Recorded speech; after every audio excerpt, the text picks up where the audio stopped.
Now, SpaceX's success comes as other AI-related stocks are struggling. In fact, shares in big chip makers, including NVIDIA and AMD, are down. You can see it there. Microsoft fell as well. It raises questions over whether the rise in SpaceX will come at the expense of other tech giants. Joe Brusuelas is the principal and chief economist at RSM, and he joins me now. Good to have you here. As I try and figure out this market, can you explain some of the dynamics at work here? Because I'm not sure I've seen anything like this before. So none of us have, because we are now moving towards the evolution of what we're going to call the space economy here.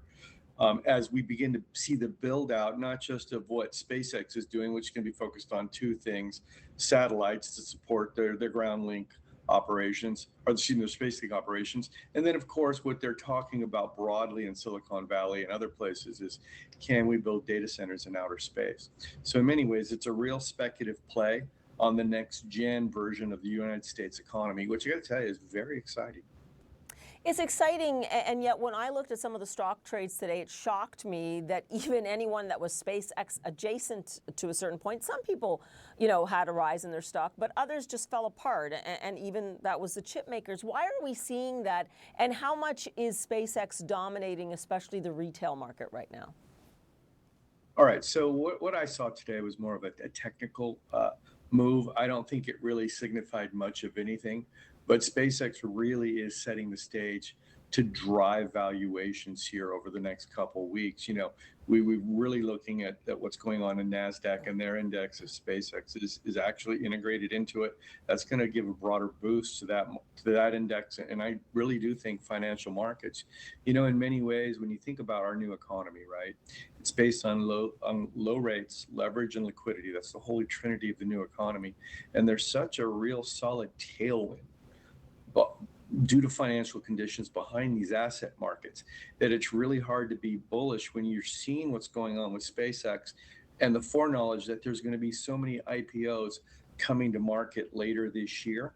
And of course, this all redounds well for the United States economy. That's going to get another tailwind as oil prices come down, as the wars wound down in the Middle East. So I get that puts a good framework in place for, I guess, what you believe is going to be a bull market. But is SpaceX really crowding out a lot of the competition here, given the capital that they've raised?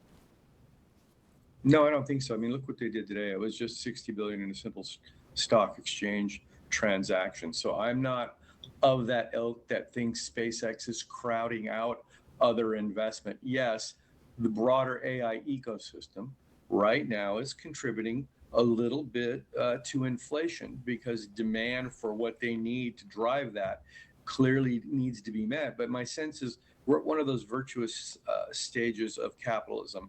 We're mid to late cycle. There's real demand for these products.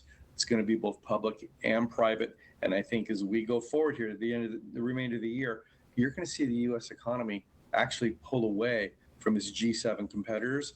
I guarantee you that's what's on the tip of the tongues of all the prime ministers and presidents meeting at the G7 this week. So you think that was on the table? I know they had a big discussion about AI. A lot of that was about safeguards. How about some of those? So if you're an AI company, and I take your bullishness, Joe, but if we're talking about the capital expense here and the return on investment, given the fact that so many governments around the world are looking to rein in AI because it might also pose a safety threat, you're saying, look, this is going to be a wash at the end of the day. This will still pull the U.S. economy ahead of the others. Let's talk about that safety threat. What's going on at Mythos? Anthropic with Mythos is going to require basically a system upgrade in its information architecture security. That's going to have to be both a public and private sector-led event. That demand is outside the virtuous circle of the 10 hyperscalers and now SpaceX. So that demand is going to go forward, and it's not just going to be in the United States, it's going to be everywhere.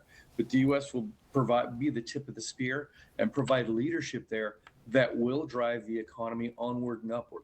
I really urge everybody to take a look at what's going on at Anthropic and with Mythos, because that demand, that can't be wished away. We're all going to have to upgrade our information security architecture.